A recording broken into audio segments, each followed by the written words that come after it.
দোস্ত, মানুষ নাকি চাঁদে গেছে? দোস্ত টিভিতে দেখছি। হ্যাঁ দোস্ত, আমার একটা প্রশ্ন। আচ্ছা, তোর কি প্রশ্ন? আর চাঁদে গেলে মানুষ কোন দিকে নামাজ পড়ে? এটা কি বিজ্ঞান নাকি আদালতের প্রশ্ন করলি তুই? আজকে আমরা এখানে চাঁদ নিয়ে গবেষণা করতে বসছি। আগে প্রমাণ দে। চাঁদ আসল না এলইডি লাইট? তুই কি বল?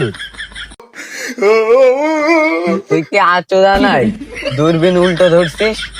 চাঁদ কাছে আসলে তো ভয় করে। আমরা নিজেরাই চাঁদে যাবো। কিভাবে আমরা চাঁদে যাব? আমরা বড় বেলুন আইনে গ্যাস ভরে চাঁদে যাবো। তারপর উপরে যাওয়ার পর চাঁদে নামবো। তুই কি একটু আগে শুকনা খেয়ে এসেছিস?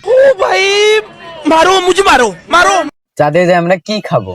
চাঁদ মামার বাসায় যাবো। চাঁদ মামাকে সত্যি নাকি? ছোটকালে যা চাঁদ মামার গান শুনিস নাই? আমি শুনছি চাঁদে অক্সিজেন নাই। তাহলে তাহলে আমরা চাঁদে গাছ লাগাবো।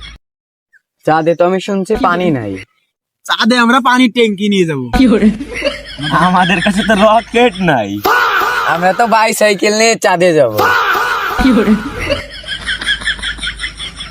বন্ধুরা, আমরা এখন চাঁদ নিয়ে গবেষণা করতেছি। তুই তো ভবিষ্যৎ বিজ্ঞানী হবি। আমার নাসা বিজ্ঞানী ফোন দিচ্ছে, দিন দাঁড়ানো।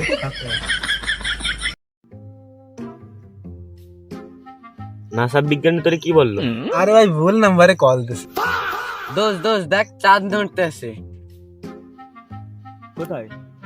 আরে বুদাই, সে মেঘ নড়তে আছে। এই বন্ধুরা, আজকে গবেষণার ফলাফল কি? আমি জানি। কি? কিছুই না। আমি একটা জিনিস বুঝেছি। কি? আমরা তিনজনই পাগল।